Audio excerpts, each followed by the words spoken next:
wabarakatuh. Saya sebagai leader, saya akan menjelaskan sistem prinsip kerja hidrolik. Assalamualaikum warahmatullahi wabarakatuh. Perkenalkan, nama saya Muhammad Ito Prasetyo.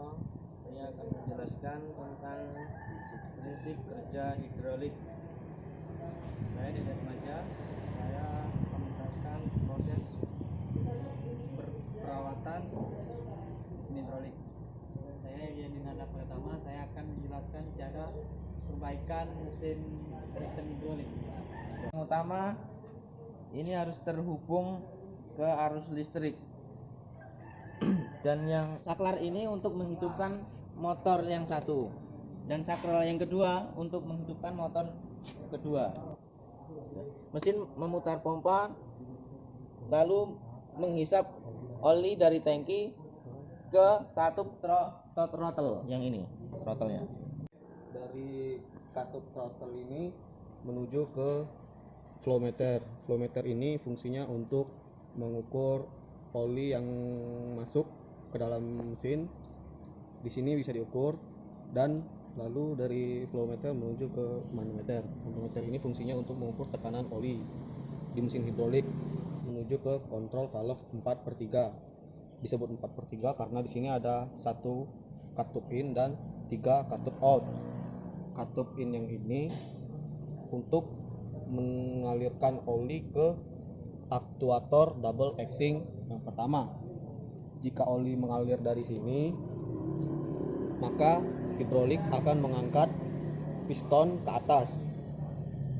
Jika kita mau menurunkan, maka oli akan masuk dari katup yang kedua dan akan menekan hidrolik ke bawah, lalu memaksa oli untuk keluar dari katup out. Katup yang kedua. Katup yang kedua ini menuju ke kontrol valve 3/2. Disebut 3/2 karena ada 1 katup in dan 2 katup out. Ini ada tuas di sini. Tuas ini jika kita menekan ke atas, maka oli lalu mengangkat hidrolik ke atas. Jika kita lepas tuasnya, maka oli akan keluar dan menuju saluran ke tangki. Lalu di sini ada output oli. Output oli ini mengalirkan oli ke pompa, dan pompa meneruskannya menuju ke cooler untuk mendinginkan oli.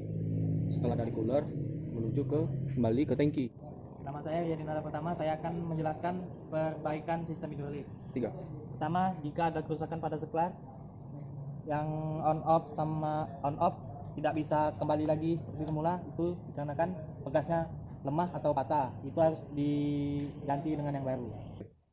Jika motor listrik ini bunyinya bising atau lambat, berarti bearingnya haus atau hancur, itu harus diganti dan dikasih pelumas. Dan juga jika berbau hangus, itu kemungkinan dinamonya hangus dan juga harus diganti. Jika pompa ini tidak bekerja dengan baik, berarti di dalam pompa haus, harus diganti. Dan juga bearingnya jika terjadi pelumasannya kering harus diganti. Dan ini tangki oli, jika ada kebocoran kecil tinggal ditampal saja pakai plat kecil, dilas. Jika valvuler lambat mendinginkan, berarti ada penyumbatan di kisi-kisi, itu harus dibersihkan. Dan di sela-sela sini ada hasilnya, jika bocor harus diganti dan juga dibersihkan. Jika flow meter ini tidak akurat angkanya, berarti yang di dalam sini bermasalah atau haus dan harus diganti. Manometer ini bisa rusak diakibatkan tekanan volume melebihi kapasitas PSI. Ini kontrol valve biasanya kerusakannya ada pada seal sama pegasnya patah atau lemah, tidak bisa bekerja lagi, semuanya bisa diganti. Ini sama saja dengan kontrol valve yang ini, cuman bedanya ini 3/2, ini 4/3, sama saja perbaikannya.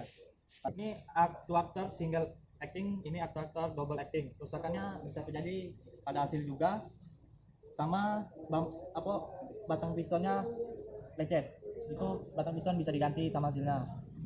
Saya akan menjelaskan proses perawatan pada sistem hidrolik. Pertama,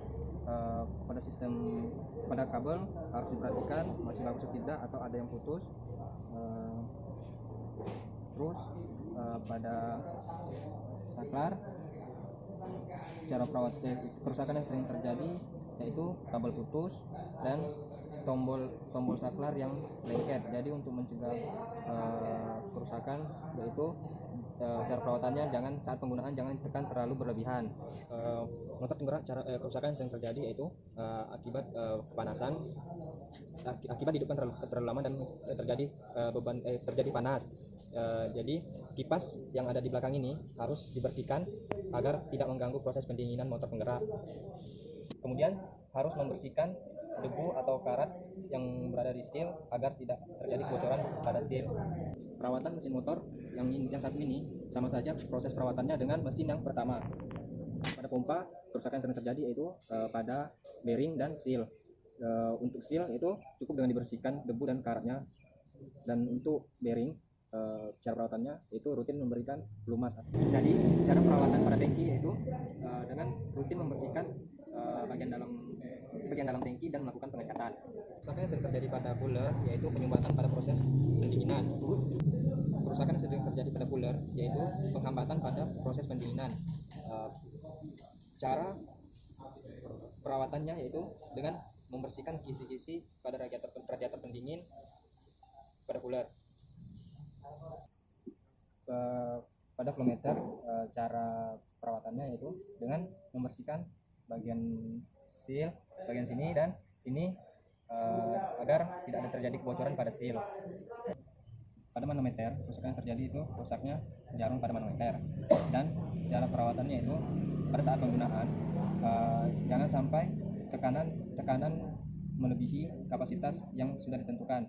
Kerusakan yang sering terjadi pada kontrol valve 4/3 yaitu patahnya spring atau pegas dan terjadi kebocoran pada seal. Untuk mencegah atau cara perawatan pada spring atau pegas itu dengan membersihkan dan memberikan pelumas. Lalu untuk perawatan pada seal itu membersihkan debu atau karat supaya tidak terjadi kebocoran oli.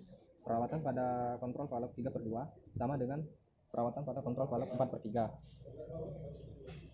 Kerusakan yang sering terjadi pada aktuator single acting yaitu kebocoran pada seal dan tergoresnya batang piston.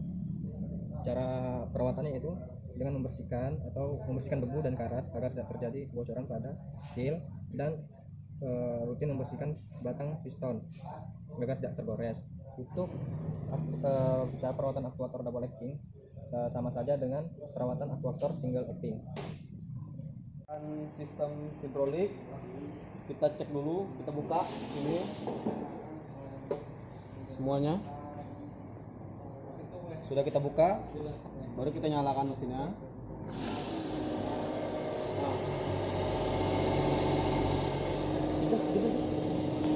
Nah, di sini flow meter yang mengukur oli masuk ke dalam mesin hidrolik. Di sini tekanannya ada angkanya, satuannya PSI. Nah, dan ini yang kita bicarakan kontrol valve 4/3.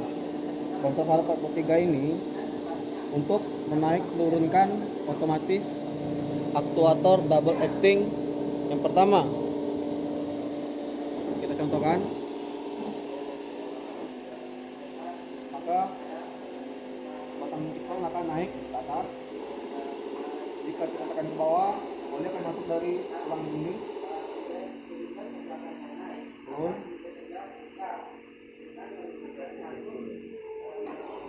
Untuk aktuator single acting kita gunakan yang ini, kontrol valve 3/2. Kita tekan close ke atas, dia akan naik.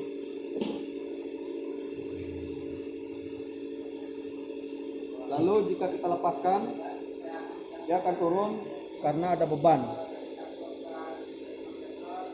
Dan semua oli yang tadi turun akan mengalir kembali ke dalam tangki. Ini level olinya jika sudah naik berarti panas, maka oli akan menuju kembali ke pompa oli. Lalu pompa oli meneruskan ke cooler. Di sini ada baling-balingnya tapi sedang rusak. Setelah didinginkan, maka oli akan kembali ke tangki.